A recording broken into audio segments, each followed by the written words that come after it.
Hello, white people. Even parents in liberal San Francisco have limits because needles all over the street and human feces is just not enough for them. This is an article dated February 22nd in the year 2022 in the Los Angeles Daily News. San Francisco is arguably America's most progressive city, so the lopsided recall of 3 school board members on February 15th stunned political observers across the country. Voters ousted Allison Collinsburg, Gabriela Lopez, and look at this crazy name, Fauga Maliga, by margins of 59%, 48%, and 42% respectively. Other members were spared because they weren't on the board long enough to qualify for a recall vote. Wow.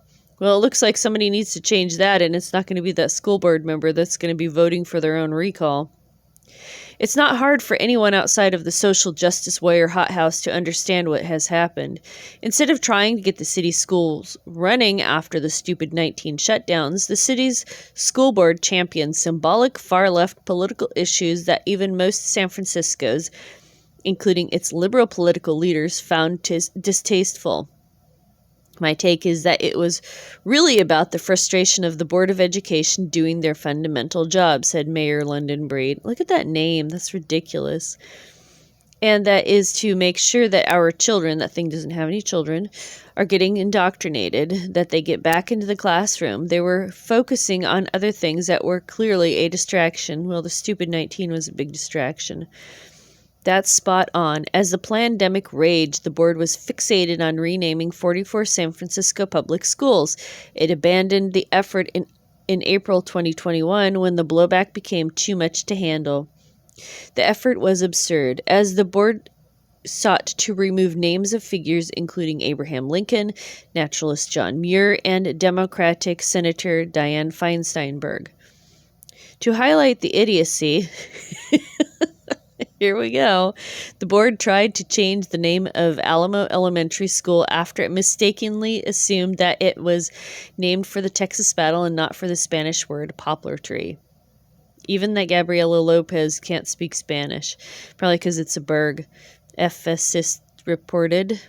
The board also tried to paint over a Historical Works Progress Administration mural at George Washington High School, an act that brought comparisons to the Taliban. Taliban are the great erasers. More substantively, the board changed a merit-based admissions policy at a top high school and replaced it with a lottery system to promote diversity. I'm sorry, but your school doesn't have enough violent kids there. You need more violence. Something that angered the large Asian community. There's no such thing as hyphen American. Give me a break. Asians living in America. Most of these battles resulted in litigation, not to mention contentious public meetings centered on the imperfections of 18th century founders.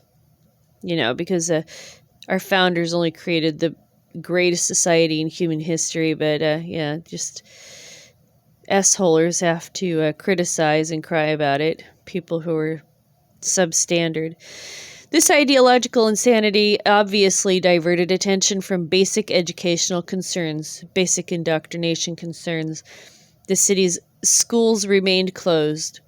The board and its allied teachers union seemed to be in no rush to resume regular schooling because they're all getting paid not to work, thus allowing the city's students to fall further behind in their studies and their indoctrinations.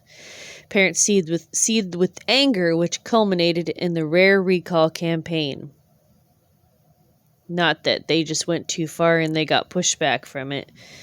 Even political analysts on the mainstream left viewed the vote as a wake-up call for progressives, seeing it as a chance for them to understand that fundamentally public schools are about educating and indoctrinating students rather than pushing for vast cultural change. But the reactions of the losing party suggest that they remain in their ideological slumber. Don't be mistaken. White supremacists are enjoying this, and the support of the recall is aligned with this. Lopez Berg tweeted after his loss. I don't know if this thing has a brow ridge. The teachers' union continued to chide venture capitalists and billionaires who helped fund the recall campaign. Regular people just can't be mad. You always have to blame it on the supremacists, the capitalists, and the billionaires. Left-wing commentators saw the vote as a result as part of a conservative political campaign, never mind that Republicans comprise less than 9% of San Francisco's voter registrations. The San Francisco recall proves that parents everywhere want their schools to provide quality indoctrination and that elected officials should knock off the fringe nonsense. Oh boy. Human feces on the street, needles, rampant homelessness, violence. That's no big deal. We want our kids back in that building for them to get indoctrinated.